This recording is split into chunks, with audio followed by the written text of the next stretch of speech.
आज हमारे देश के इतिहास में एक बहुत ही बड़ा दिन है।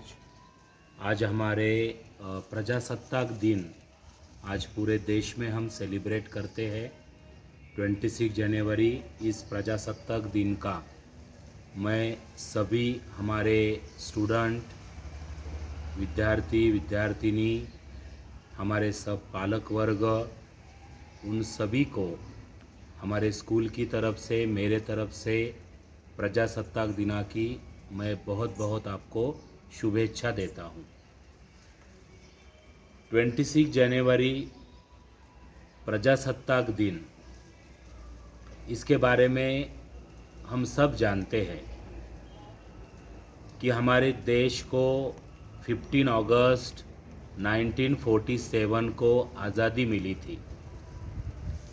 लेकिन आज़ादी के बाद में हमारा देश किस प्रकार चलना चाहिए, हमारे देश में किस प्रकार का शासन होना चाहिए, उसके बारे में विचार करने के लिए एक लोगों की टीम बनाई गई, विचार वक्ताओं की टीम बनाई गई और उसके माध्यम से 26 जनवरी 1950 को हमारे देश की घटना स्थापित हुई और वो घटना के शिल्पकार हमारे डॉक्टर बाबा साहब अम्बेडकर, इन्होंने वो घटना का अध्यक्ष पद भूषित किया था और हमारे देश को एक लोकशाही, एक राज्य घटना उन्होंने इसी दिन हमें प्रदान की थी।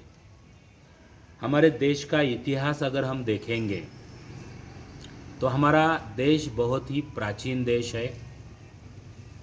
हमारे देश में अनेक महापुरुषों ने जन्म लिया है, तो ये आज का दिन उस महापुरुषों को भी नमन करने का दिन है। पहले तो मैं भारत माता को नमन करता हूँ। जिस देश में हम रहते हैं उस देश को हम माता का दर्जा देते हैं। ऐसे मेरे भारत माता को मैं पहले इस पावन अवसर के ऊपर प्रणाम करता हूँ। हमारे देश में प्रभु रामचंद्र, इनका चरित्र अगर हम देखें, पढ़े, तो वो भी हमें हमेशा प्रेरणा देता है कि किस प्रकार प्रभु रामचंद्र जी, इन्होंने राजा होते हुए भी अपने पिता के लिए, अपने पिता के वचन के लिए 14 साल का वनवास और उसके बाद में महापराक्रमी रावण के विरुद्ध एक लड़ाई छेड़ते हुए, सामान्य लोगों को साथ में लेते हुए किस प्रकार महान पराक्रम किया था, वो प्रभु राम जी का चरित्र भी मुझे प्रेरित करता है। तो इस अवसर पे ऊपर मैं प्रभु रामचंद्र जी को भी शतशः नमन करता हूँ। हमारे देश में श्री कृष्ण, इनका भी वास हमारे इस देश में हुआ था। श्री कृष्ण का चरित्र हमेशा हमें प्रेरित करता है कि किस प्रकार बुराई के ऊपर अच्छाई का हमेशा विजय होता है। कौरव और पांडवों का युद्ध हम सब भली भांति जानते हैं। कौरवों के दुष्परिणाम, कौरवों के बुराई के ऊपर उनको मात करने के लिए पांडवों का साथ देने वाले और पांडवों को विजय करने वाले, जो पांडव शक्ति में कौरवों से कम थे, लेकिन ऐसे पांडवों के साथ, सत्य के साथ श्री कृष्ण खड़े हुए और उन्होंने कौरवों का पराजय कर दिया। ऐसे प्रभु श्री कृष्ण, इनको भी मैं साष्टांग दंडवत करता हूँ, उनको भी मैं नमन करता हूँ। हमारा जो देश है ये संतों की भूमि है। हम जिस महाराष्ट्र से आते हैं उसमें तो वारकरी संप्रदाय की एक बहुत बड़ी परंपरा है। हम पांडुरंग भगवान का पूजन करते हैं और इस वारकरी संप्रदाय ने हमारे देश को, हमारे महाराष्ट्र को बहुत सारे संत हमें उसके कारण उनका अवलाभ्य, उनका दर्शन हमें मिला है।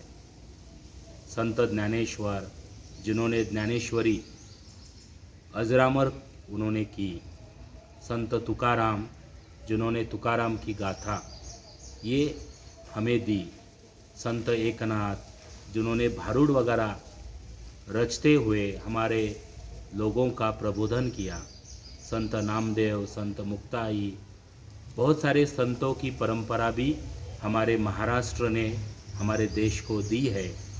ऐसे सभी संतों को भी मैं इस पावन अवसर के ऊपर प्रणाम करता हूँ। हमारे देश में बहुत सारे वीर लोग जन्मे थे। महाराष्ट्र में छत्रपति शिवाजी महाराज ये हमेशा हमें प्रेरित करते हैं, जिन्होंने हिंदवी स्वराज्य की स्थापना की, सब लोगों को एकत्रित किया,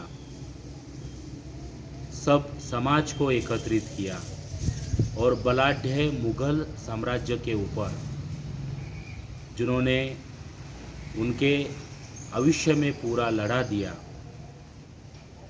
उनके ऊपर विजय प्राप्त किया और हमारा राजा बन के, हमारे महाराष्ट्र का, हमारा देश का राजा बनते हुए उन्होंने हमें गौरवान्वित किया है।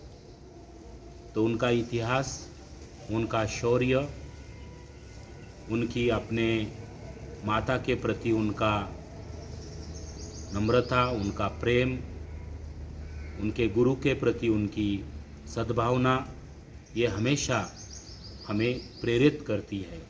इसीलिए छत्रपति शिवाजी महाराज को भी इस पावन अवसर पे मैं उनको शतशः नमन करता हूँ। हमारे देश में महात्मा बसवेश्वर जगत ज्योति जिन्हें कहा जाता है, जो बड़े कुल से आते थे, फिर भी उन्होंने अपने पीड़ितों के लिए, दलितों के लिए, जो अछूत समाज है उनके लिए और ख़ास करके स्त्रियों के लिए जो उन्होंने काम किया है वो आज भी हमें प्रेरणा देता है। ऐसे जगत ज्योति महात्मा बसवेश्वर जी को भी इस पावन अवसर पे मैं नमन करता हूँ। हमारे महाराष्ट्र में महात्मा ज्योतिबा फुले, सावित्रीबाई फुले, इनका भी बहुत बड़ा योगदान है। महिला सशक्तिकरण, महिलाओं का स्कूल, पहले महिलाओं को शिक्षण के लिए बाहर वो नहीं जा सकते थे, लेकिन जिन्होंने महिलाओं को सुशिक्षित किया, जिन्होंने महिला सशक्तिकरण किया, ऐसे महात्मा ज्योतिबा फुले और सावित्रीबाई फुले जी को भी मैं शतशः नमन करता हूँ।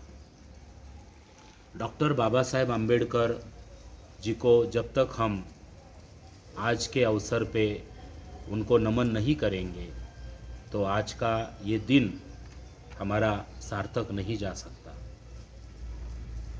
जब हमारे देश का स्वतंत्रता दिन हमने 1947 को सेलिब्रेट किया